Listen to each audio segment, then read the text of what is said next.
അതിപ്പോ നിങ്ങൾ പറഞ്ഞ കാര്യം നടക്കുകയാണെങ്കിൽ നല്ലൊരു കാര്യം തന്നെയാണ്.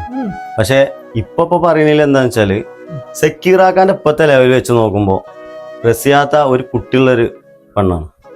ആ അങ്ങനെ കെട്ടണം എന്നുണ്ടെങ്കിൽ അതിൽ എന്തെങ്കിലും ഒരു ദുരുദ്ദേശം എല്ലാവർക്കും നടക്കൂലല്ലോ. ഇതിപ്പോ സംഭവം ഓക്കെ നടക്കുകയാണെങ്കിൽ കുടുംബങ്ങൾ ഒന്നിക്കാനുള്ള ഒരു ഇതന്നെ നിങ്ങൾ പറഞ്ഞത് ഓക്കെ.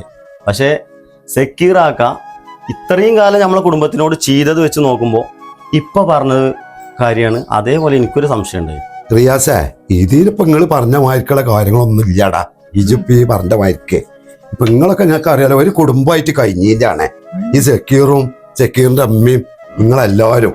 ഇനിയിപ്പോ ഓലെ ചെറുപ്പത്തിലുള്ള എന്തൊക്കെ ലെവലുകൾ എന്താണ്, രോഗികൾ എന്തൊക്കെയാന്ന് നമുക്കറിയില്ലോ. അതങ്ങനെയുള്ള ഒരു ലെവലിൽ ഞാൻ സംസാരിക്കാൻ വന്നു എന്നുള്ളൂ. ഇതൊന്നും മുണ്ടാതിരുന്ന മുജീബേ. റിയാസേ, ഇത് അതന്നെയാണ് ഓരോ കുത്തിത്തീർപ്പും കൊണ്ടിട്ട് വന്നിക്ക. ആ സക്കീർ ഓളും കൂടെ കൂടിയാണ്ട് ഓരോ പുതിയ അടവാണിത്. ഇതെന്താ വിചാരം? ഇതൊന്നും ഇവിടെ നടക്കൂല. കൊറേ കണ്ടുകൊള്ളേ നമ്മളിത്. ഒരുമിച്ച് കഴിഞ്ഞാണല്ലോ ഇറങ്ങിപ്പോ ചങ്ങായി പെണ്ണൊന്ന്. എത്ര ആൾക്കാർ കേൾക്കണു ഇവിടെ എന്താണ്ട് തോന്നിയാസനെ പറഞ്ഞ ചെക്കീറിന്റെ ഓനും കല്യാണോ. ഇതൊക്കെ കുത്തിത്തീർപ്പിനെ ഓരോ സൂത്രപ്പണിയും കൊണ്ട് കൊറേ കണ്ടില്ല. ഇനി മതി, ഇറങ്ങി പോയിക്കൊണ്ടിരുന്നത്. ഞാൻ പോവാന്നാലേ, എനിക്ക് ഈ കാര്യത്തിലേ കൂടുതലൊന്നും സംസാരിക്കല്ല. ഞാൻ പോവാ. പണി എന്താ വെച്ചാ നോക്കാം. താത്ത ഇപ്പൊ പറഞ്ഞ മാതിരി ഒന്നും ആവൂല, പറ്റിക്കാനൊന്നും ആവൂല. അമ്മായി സെക്യൂറാക്കി മുജീബാക്കാനെ പറഞ്ഞില്ല എന്തോ ഒരു കാര്യമുണ്ട്. ഇത്രയും കാലം സെക്യൂറാക്ക പെണ്ണിട്ടാകുന്നതിൽ എന്തോ ഒരു കാര്യല്ലേ.